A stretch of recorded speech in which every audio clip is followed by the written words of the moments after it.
So right now, why don't you join me in giving a warm welcome to Dr. Andrew Walls.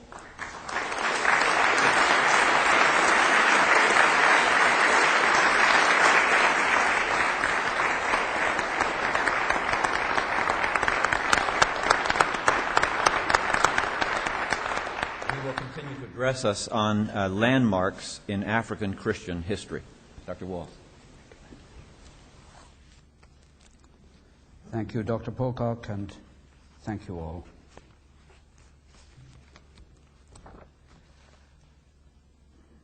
Yesterday, we told a tale of 3 continents, about the important period in African Christian history, when most African Christians lived in America, because Europe and America between them had, for their own enrichment, torn off a large piece of Africa and put it down in the Americas. We saw how, while the infant United States was still in its swaddling clothes, African Christians who had left it took the gospel to many islands of the Caribbean, and how their evangelism there preceded the work of missions and prepared the way for missions. We saw how other Africans from America brought new life to the church in Eastern Canada, and how Africans from America established in Sierra Leone the first Protestant church in tropical Africa, bringing it with them ready-made with their own congregations, preachers, and leaders. We saw how Africans in Jamaica established and staffed a mission in Nigeria and gave a new start to a faltering mission in Ghana, and in the process laid the foundations of Ghana's cocoa industry. As on the first day, I lament having to miss out so many other stories. The story of Paul Cuffey, for example, half African, half Native American, a Quaker sea captain who ran his own ocean-going boat with a crew of African Christians, the only ship at sea, people said, where no swearing was ever heard. Cuffey traveled to Sierra Leone and was amazed at what he saw among the African settlers there, and devised a plan in association with a leading black preacher in Baltimore to start a new settlement in Africa for Africans from the United States. Cuffey is now largely forgotten, but he's the real founder of Liberia, and perhaps on sounder lines than those which were actually adopted by its eventual founders. We could have talked about Baptists from Jamaica in Cameroon and Congo, Anglicans from Barbados in Guinea. We could retell the story of the slave ship Amistad, so dramatically set forth recently by Steven Spielberg.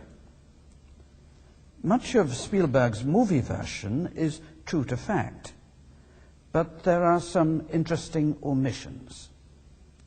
The movie has Catholic sisters praying outside the prison where the Amistad captives were interned. In real life, students from Yale Divinity School taught the Amistad captives to read in the long months that they were in prison, and introduced them to the Bible and to the Christ of the Bible. And in that striking final shot of the film, where the leader and some other captives from the Amistad are sailing back to Africa, no hint is given that they are actually going back as missionaries, which they were. In fact, the Amistad story is a landmark in the history of American missions. New Haven Jail should be a Christian monument. But I promised to return to Sierra Leone. The anti-slave trade campaigner William Wilberforce called Sierra Leone the morning star of Africa. And today I invite you to consider this aspect of the story.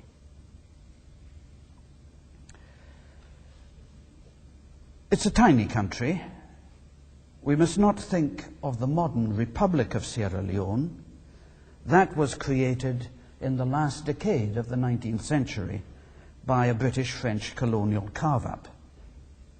In the period of which I am speaking, Sierra Leone is a tiny strip of land around its capital, Freetown, with a population that in this period probably never exceeded 50,000, and a Christian population which was smaller still.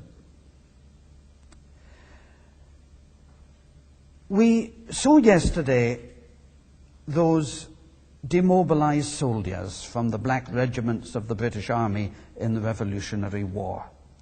Baptists, Methodists, Huntingdonians, marching ashore in 1792, singing "Awake and Sing the Song of Moses and the Lamb," and keeping Mrs. Falconbridge awake all night with their prayer meetings. The colony was transformed as a result of the first big success of those evangelical parliamentarians who were campaigning against the slave trade. So far, the population had been just about 1,100. In 1807, the British Parliament made the slave trade illegal.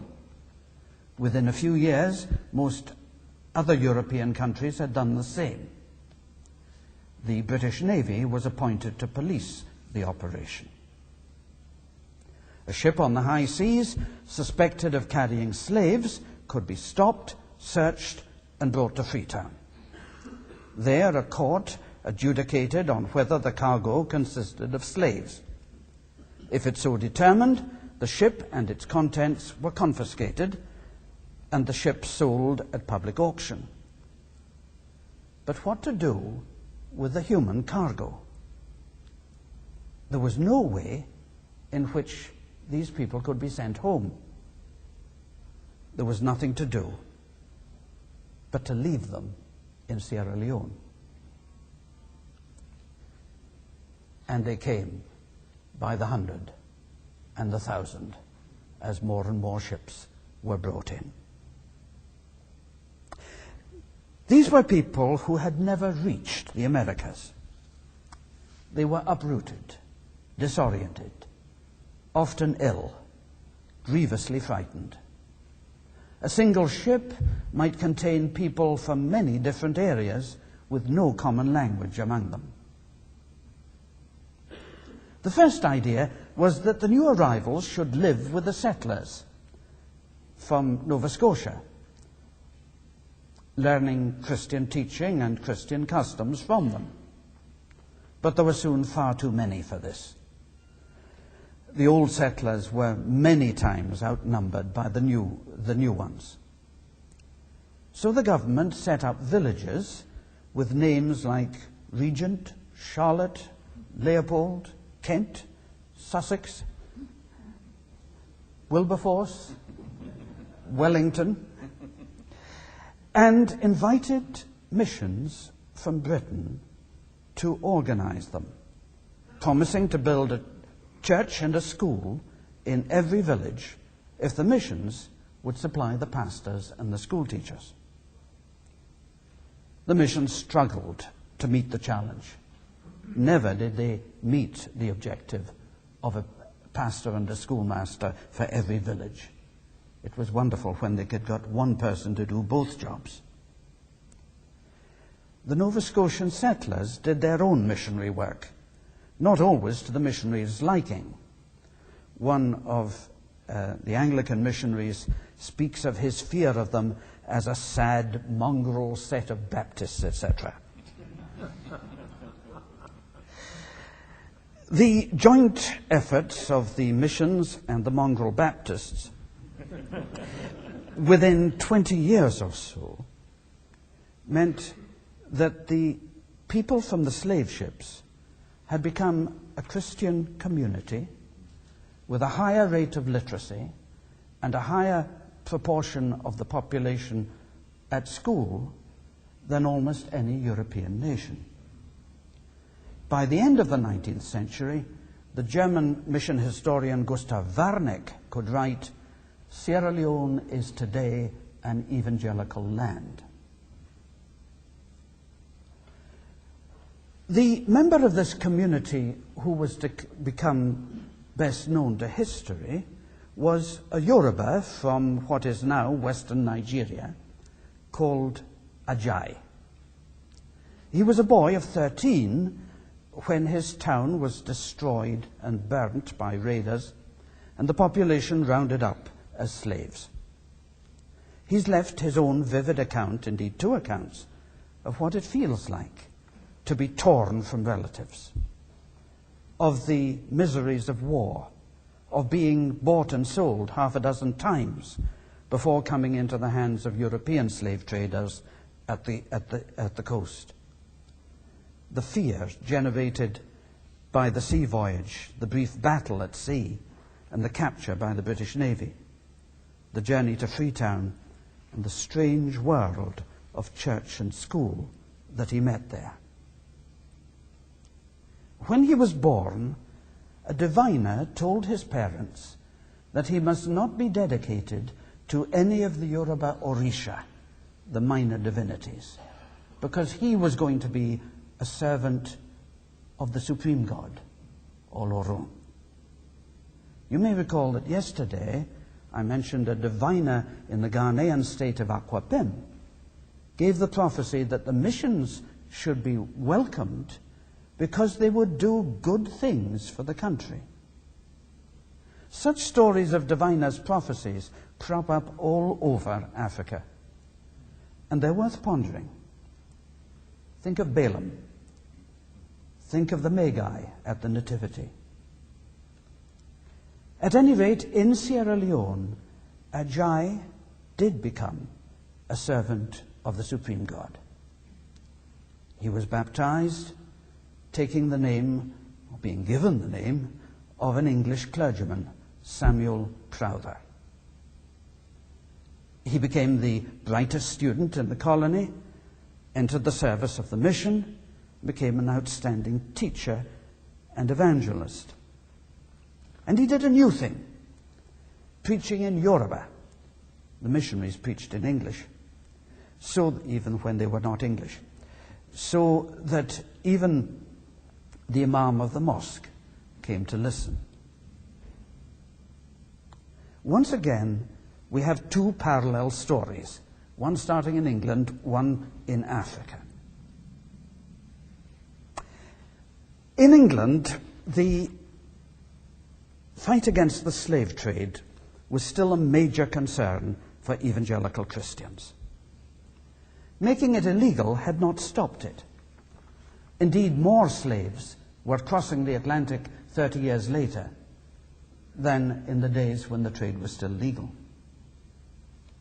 The evangelical parliamentary leader of the campaign, Thomas Fowell Buxton, wrote a book, The African Slave Trade and Its Remedy, which I suspect is the first essay in development economics. He argued that the West had a moral debt to Africa and ought to pay for the damage that it had done and continued to do through the slave trade. The trading relations between Africa and the West were skewed and must be transformed so that Africa became an equal partner in world trade. Africa needed Christianity, commerce, and cultivation. And between them, these would destroy the slave trade. He persuaded the British government to fit out a scientific expedition to explore the Niger in 1841 with a view to implementing this new Africa policy. The expedition set out with state-of-the-art ships, hand-picked officers and crew, and a whole crowd of scientists and agriculturalists. It stopped in Sierra Leone on the way and picked up a new set of workers who, in the event, proved more valuable than most of the scientists. These were interpreters, people who had been torn from their homes in the countries round the Niger by slavery, and then in Sierra Leone come to Christian faith and to literacy. The expedition also picked up in Sierra Leone 2 representatives of the missions. One was a German missionary called Schön, who had studied African languages, one of the few missionaries to have done so. The other was Crowther. In terms of its immediate objectives, the expedition was an unmitigated disaster. 2 months after arrival in the Niger, it had to give up. Almost every European on board had been ill. 40 died. The medical officer was steering the ship. The expedition's geologist was down in the engine room trying to work the engines by means of a textbook.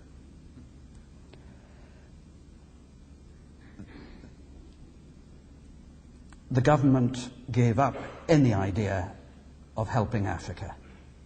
It seemed clear that Western people could simply not live in the interior. Schön and Crowther took a different view. They pointed out that few of the Africans on the expedition had been ill at all, and that none of them had died. It was clear what Christians should do. The evangelization of Africa must be carried out by Africans. We've now to return to Sierra Leone. In that little country, in process of becoming an evangelical land, the once broken, destitute former slaves were bouncing back economically. By using African methods of association, they were able to accumulate capital, buy up confiscated slave ships, and open up a new line of legal trade along the West African coast. In 1838, some of them, Yoruba people like Crowther, after an adventurous journey, reached their own native communities from which they'd been torn by slave raiding years before. They settled down and built houses amongst their own people. They'd reached home, but things were different now. They were Christians. They missed the church services of Freetown. They wanted their countrymen to share what they had come to know. They sent messages to Freetown and to London asking missionaries to come. Nigerian missions began on the initiative of lay Christians from Sierra Leone. As we saw yesterday, the next missions in Nigeria began on the initiative of Christians in Jamaica. The largest mission to come to Yoruba land was the Anglican. It began with 30 missionaries, including their families. Of these, 3 were clergy people, 1 English, 1 German, and Crowther, a Yoruba man who'd grown up in Sierra Leone. The laymen were all from Sierra Leone, many, like Crowther, Yoruba by birth or origin, and already speaking the language of the people among whom they were going to work. Conventional wisdom had decided that Europeans could not live in inland Africa. The conclusion was then African missionaries must evangelize the African interior. At the time, the only place in Africa that had a Christian community substantial enough and experienced enough to provide the mission force was Sierra Leone. And Sierra Leone had the best educational resources in Africa. They must be made better. And so the mission decided not to close its college, which some had suggested, but to build it up. And they brought in an African-American clergyman from New York to head it.